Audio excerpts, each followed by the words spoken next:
Hi, my name is Jack Cook. I'm Tyler Jeffries. I'm Bet Chorus. These stories and more on This is Glendale.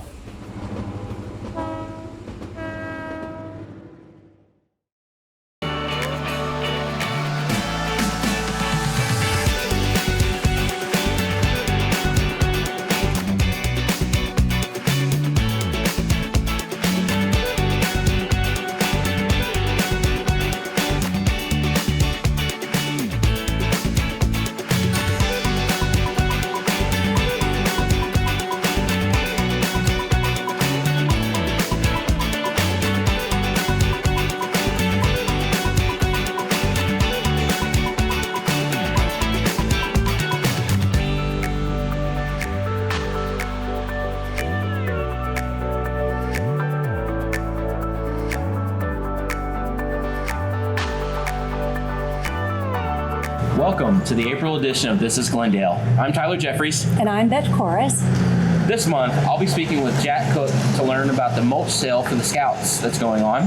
And also, I'll be sitting down with David Lumsden, who's going to tell us a little bit about a new junk car ordinance that's gone into place. So that should be an interesting discussion. Very interesting and very needed, I think. How about you, Beth? Actually, I'm not going to be doing an interview per se. We're going to be featuring a video that was produced by members of the Glendale Heritage Preservation about the history of Glendale. We've dubbed it Glendale 101. You're really going to like it, I'm sure. Sounds exciting. I hope you all enjoy this edition of This is Glendale. I'm Tyler Jeffries for This is Glendale, here with Jack Cook to tell us about the Group 417 mulch sale that's going to go on this month. And we're lucky enough to have one of the original Scouts that was on the troop who started the mulch sale. So it should be an interesting story.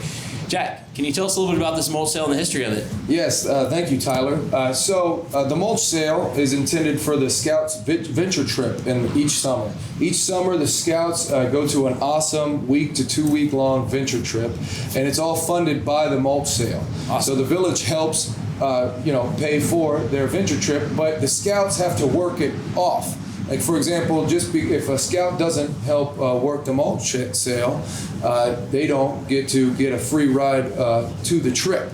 So there's an hourly work rate. So the Scouts, depending on how many hours it is, I believe it's like 50 hours. If they work 50 hours of mulch, then that pays for the trip. So it teaches a lot of Scouts. It teaches them how to be business-oriented and personal management. That's great. I had no idea that the work for pay thing was in there. That's Yes. pretty cool to teach the Scouts a little bit of responsibility and to learn how to kind of budget their time and budget some money. Exactly. So, can you tell us a little bit about what people need to do if they want to get mulch this year and kind of the prices that are available? Yes, so there is a sign right by where the giant pile of mulch is outside of HWB with phone numbers and contact info. But basically, you contact which bags of mulch you want. Right now, we have Absolute Black, which is going for $5.50 a bag. We've got Hardwood, which is going for $5 a bag. And we've got this awesome program where the Scouts actually spread the mulch for you. That's $2 a bag. So you're telling me I can just order the mulch, pay $2 a bag, and they'll come to my house and lay it out for me? Exactly. It's exactly what I'm saying. And it's for a good cause, for the Scouts venture trip. Great. This summer, I believe they're going to Greece. Actually, so awesome, so cool. So we will share some information on some contact numbers and information for the mulch, and we hope that the Scouts do well this year and have a good time in Greece. Thank you from all Troop 417. Thank you for your support, Glendale. Thanks, Jack. Hi, I'm Tyler Jeffries here with David Lumsden, Village Administrator for Glendale. We're here this morning to talk about a new ordinance that's gone into place. So David, thanks for joining us. Thank you for having me, Tyler. I'm excited to be here again. Absolutely. Can you tell us a little bit about this new junk car ordinance that's come through? Definitely. So the junk car ordinance was recently passed by council at the March council meeting and seeks to address what are called junk vehicles. Okay. A junk vehicle is, under the ordinance, any vehicle that is 3 years or older and is in a state of disrepair. So we're talking flat tires, missing headlights, missing windshields, missing engines, those kinds of obvious markers that a vehicle's in disrepair. And it also applies to anything, any kind of vehicle. We've got cars, boats, lawnmowers, anything like that that would sit on a property. So tell me about, how does a village resident go about identifying one of these junk vehicles and contacting you guys about that? Sure. So whenever a resident calls in with a code enforcement complaint, the village reaches out to them through our code enforcement officer, collects their information, which is kept confidential, and then contacts the property owner that they're making the complaint about the issue. For this, if they can see it from the street, then they will follow up directly without having to go on to the neighbor's property. If it's only visible from the neighbor's property, the neighbor can give the village permission to come onto their property to follow up with enforcement. Okay. So David, I assume we're not going to send the Glendale SWAT team to talk to our neighbors about these cars. Sure. Can you tell me a little bit about how that process might work, what the time frame might look like for a resident to rectify the situation if they've been reported? Sure. So if it's reported to our office, we'll send someone out to take a look at the situation, collect information. They'll notify the property owner in writing. The property owner will have a certain amount of time to respond, either back appealing the finding to this office or to rectify the situation. If they don't, then we will pursue with the property owner either through our mayor's court or through the Hamilton County courts. Now, what's different from what we've done before with this ordinance is that we have the avenue to actually go onto the property and remove the vehicle in the event that it's deemed an emergency or public safety hazard. Okay. So if a vehicle's leaking oil or gasoline or might fall and maybe trap someone, then the police department would have the authority to go onto the property and remove the vehicle. But of course, we would have ample notice to the property owner that something like that will be taking place. Sure. Mm-hmm. So just kind of wrapping up, how does a resident go about reporting this? Do they call you? Do they need to call the police? How do they do that? And then what's that process for somebody reporting such a junk vehicle? Sure. So residents have two options for reporting. Either they can contact the village office at 513-771-7200, or they can contact the police through the non-emergency number, 513-771-7645. And as I said, any complaints that are kept or received are kept confidential, so you don't have to worry about a neighbor knowing that you called. And we will follow up with them and make sure that if it is in violation, that we pursue it and do so as best we can based on our new ordinance. So David, if say I'm repairing my car, I'm a type of person that likes to do my own oil changes and tire rotations. What does that look like? What flexibility do I have to maintain my car in the village? Sure. So code enforcement is always about compliance first. So in the event that you have your car out in your front yard, maybe you have the hood up, or maybe you have to make a repair to your engine, you're waiting for a part, obviously supply chain issues are a big thing now. Sure. You have to wait for a part, then if we notify you that we think you have what constitutes a junk vehicle on your property, and you notify us and say, hey, I'm in the process of making a repair, we'll make note of that and follow up with you after a certain amount of time to make sure that that's actually what's taking place. But our goal isn't to affect folks who are trying to maybe restore an old car or do that kind of work, but rather pursue those that leave these vehicles sit on their property for extended periods of time. Great. Just another ordinance to help this be a nice place to live and enjoy. Exactly. That's what we want to do. Great. Well, David, thank you for your time today. Thank you, Tyler. I appreciate you talking to us about this new ordinance. Mm-hmm. And you guys heard it here. You've got until April 6th to get your cars out of your yard and hopefully make this a beautiful spot to live in. Thank you. Thank you, Tyler.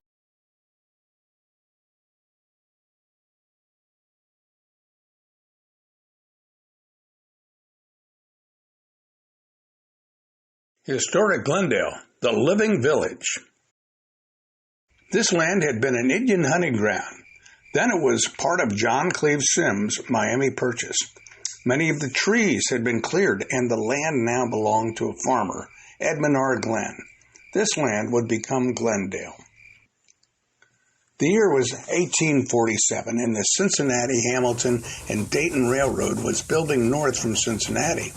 The citizens of Springdale didn't want any noisy, dirty railroads fouling their community.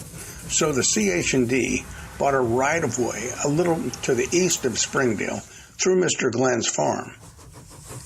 With the coming of the railroad, two visionary entrepreneurs, Mr. George Crawford and Mr. Henry Clark, came up with a revolutionary concept, a planned suburban community with rail access to town. Crawford and Clark bought a total of 600 acres of farmland from Mr. Glenn and Mr. Riddle.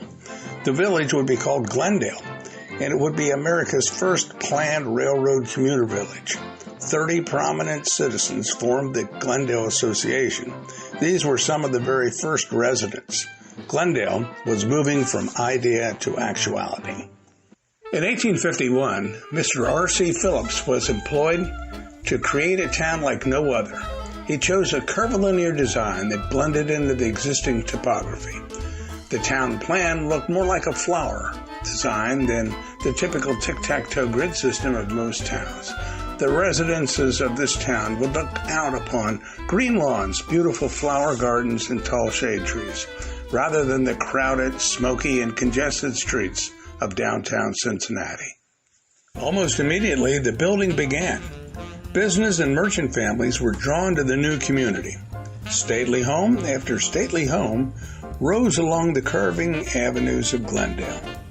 The Ritter House Hotel went up quickly and attracted many full-time residents and summer tourists. Unfortunately, the hotel residents soon built their own new homes and moved into them.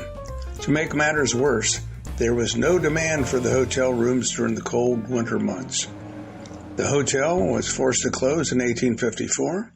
The hotel would be remodeled and to become the Glendale Female College. The Glendale Female College was a finishing school for young ladies run by the Presbyterian Church. The college ran for about 75 years and graduated about 500 alumni. The school closed in the late 20s. The buildings were torn down in the 30s, and the bricks were used to build several houses throughout the village. The promise of a new kind of town had been made and executed. In 1855, Glendale was incorporated. Up to 14 trains a day whisked travelers back and forth between Cincinnati, Glendale, and Hamilton, and Dayton. A railroad commuter could get from Glendale to downtown Cincinnati in less than 75 minutes. The same journey by stagecoach would take at least a half a day. The railroad was clearly the most important lifeline for Glendale. A business district grew up around the depot, the hub of the village. The depot was the one place in town that rich and poor, black and white, Protestants and Catholics would mingle. In addition to its railroad duties, the depot served as the post office, the town hall, a meeting hall, and at times a jail. In 1874, the original two-story frame depot burned to the ground. It was replaced by a single-story brick building on the same foundation. Many of the earlier functions of town hall and jail had been assigned to other buildings. In 1996, after many years of neglect, the building was transferred from CSX to the village. It was then refurbished by volunteers to be the Glendale Heritage Preservation Museum and gift shop.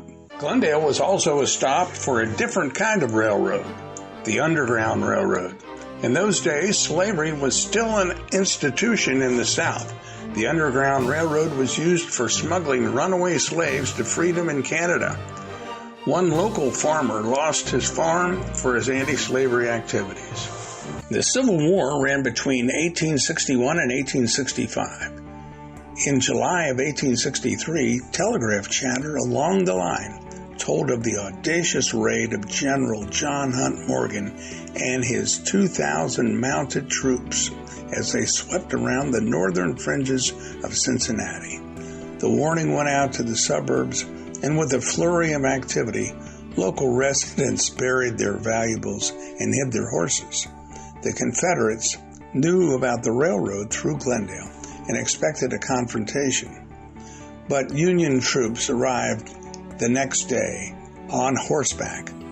Local legend holds that the young ladies' female college graciously served tea to the officers in gray, but in fact it was the pursuing bluecoats that received the hospitality. Disaster struck on May 14, 1880. A fire broke out in a village square cabinet shop and spread throughout the square. Village firefighters telegraphed to Cincinnati for help. Fire equipment was loaded onto flatbed cars, and the train made a record-breaking 18-minute run. When the smoke cleared, most of the business district had been destroyed. Bracker's Tavern, the current Meritage restaurant, and the depot were the only buildings to survive the fire. Almost immediately, the Willis Dooley block in the village square rose from the charred remains of the wooden structures. Because of the recent fire, the building was constructed with brick and mortar and was solid enough to survive a tornado strike in 1912. When the 20th century arrived, it found a vital, mature, and totally independent village. Glendale had a stable government, town marshal, volunteer fire company, gas-lit streets, and a waterworks. Over the years, the men of Glendale would go off to war. Some men would return, some would not. This monument is dedicated to those that served. Prohibition was tolerated in name only, as Bracker's Tavern, then known as Heine's Restaurant, the current Meritage restaurant, had a back room serving booze in a coffee cup. In 1977, Glendale was proclaimed a National Historic Landmark District because of its unique nature and origins. After 170 years of increasing horn volume, the village paid CSX a large sum of contributed money and removed one dangerous grade crossing in exchange for a quiet zone that eliminates train horn noise and adds additional safety equipment. This worthwhile investment has improved village ambience immeasurably. The suburbs and shopping malls have grown out and around Glendale, but still haven't touched the quality of life that has always been serene, friendly, and inclusive. Today, Glendale is the same, with strong government, schools, churches, social organizations, and great youth programs. The village supports fine restaurants and businesses and maintains the traditions and the consciousness of its past.